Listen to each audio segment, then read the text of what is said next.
ഇത് കലേപ്പാടി ഇൻഡു നീലം എന്ന പേരുള്ള ഒരു ഹൈബ്രിഡ് മാവിനാണിത്.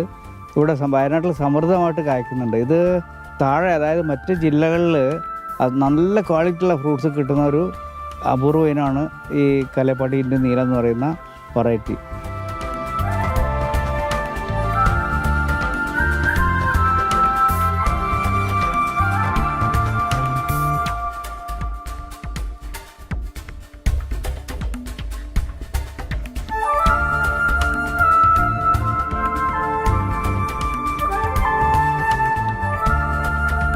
ഇത് ഒരു നല്ലൊരു ഇനമാണ്. ഇത് രത്ന എന്ന് പറയുന്ന ഇനം. ഇതും നല്ല ക്വാളിറ്റിയുള്ള ഫ്രൂട്ട്സ് ഉണ്ടാകുന്ന ഒരു മാവിൻ്റെ ഇനമാണ്. ഇതൊക്കെ ഞങ്ങൾ ഇവിടെ കാണുന്ന ഈ മാവുകളെല്ലാം തന്നെ ഞങ്ങൾ ആദ്യമായിട്ട് ഈ കൃഷി തുടങ്ങി